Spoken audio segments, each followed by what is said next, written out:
Pace Back family. I wrote this last week and Graham had asked me if I would share it with you this morning. I'm really praying that this will bring you some hope and some peace. Just want to encourage you in these days to keep gospeling yourself, keep fixing your eyes on Jesus. Know that He is the author and perfecter of our faith. Sleep has been elusive and shorter as of late than I would like. So having experienced a much more peaceful Sabbath night sleep on Thursday night, I found myself coming out of consciousness with a sense of gratitude for the gift of rest. And then, as I became more aware, I noticed that there was a specific phrase playing about in the corners of my mind. When despair for the world grows in me, and I wake in the night at the least sound in fear of what my life and my children's lives may be. There was right away a longing to go dig out the rest of this poem. This poem has taken its rightful place amongst my Sabbath readings, and I often pull it out in connection with our Sabbath celebrations in order to reorient my heart and my thinking around the rest of God.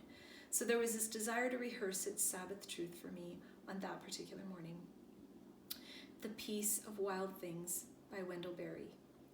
When despair for the world grows in me, and I awake in the night at the least sound in fear of what my life and my children's lives may be, I go and lay down where the wood drake rests in his beauty on the water and the great heron feeds. I come into the peace of wild things who do not tax their lives with forethought of grief. I come into the presence of still water, and I feel above me the day-blind stars waiting with their light. For a time, I rest in the grace of the world and am free.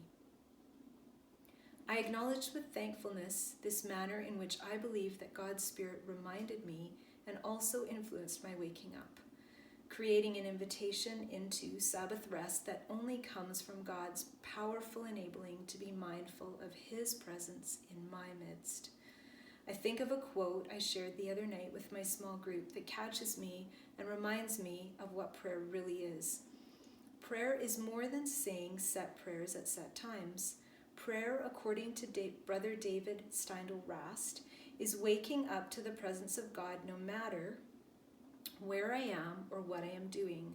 When I am fully alert to whatever or whoever is right in front of me, when I am electrically aware of the tremendous gift of being alive, when I am able to give myself wholly to the moment I'm in, then I am in prayer. Prayer is happening, and it's not necessarily something I am doing. God is happening, and I am lucky enough to know that I am in the midst. That's from Barbara Brown Taylor's book, An Altar in the World. I'm experiencing with great wonder and joy this privilege and reality that Henri Nouwen talks about in his book, The Way of the Heart. The prayer is actually defined as more than primarily an activity of the mind that involves all our intellectual capacities, because this prejudice reduces prayer to speaking with God or thinking about God. The lie here is the viewpoint that restricts the meaning of prayer to thinking about God. Prayer therefore requires hard mental work, and it's quite fatiguing, especially if thinking is not one of our strengths. Since we have so many other practical and pressing things on our mind, thinking about God becomes one more demanding burden. By God's loving grace and kindness, I'm learning to live in prayer, to wake in prayer, to go to sleep in prayer, that continues throughout the consciousness and unconsciousness, even of sleep-filled or sleep-lacking nights. By God's gentle leading, I'm acquiring the ability to recognize God's presence in my midst, in the line of a song, the phrase of a poem, the thread of a scripture verse, or in a persuasive sentence hanging in the air between myself and another.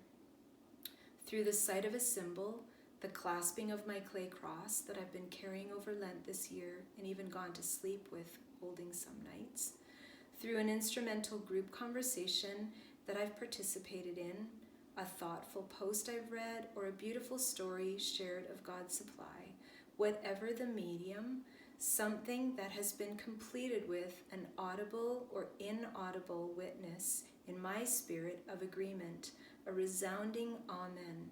as I've entered into a snowshoe with my neighbor, taking in the beauty of the sunshine sparkling on the snow and her life story sparkling on her tongue as she shares with gratitude the provisions she has experienced in this time of self-isolation. As my mind's eye is seized and then momentarily held by a scene, a symbol, a child, a word, a sign, a view, a person, by the most simple, everyday, common sight, my husband, my children, my grandchildren. Every possibility that gives rise to heartfelt gratitude or gut-wrenching cries for help. This is prayer. And I'm recognizing again and again that God is here. He is in our midst. I am fully alive now, and this is a remarkable gift. God is enabling me to give myself more completely to the moments I'm in, and this is prayer. In the words of Barbara Brown Taylor, prayer is happening, and it's not necessarily something I'm doing. God is happening, and I'm lucky enough to know that I am in the midst.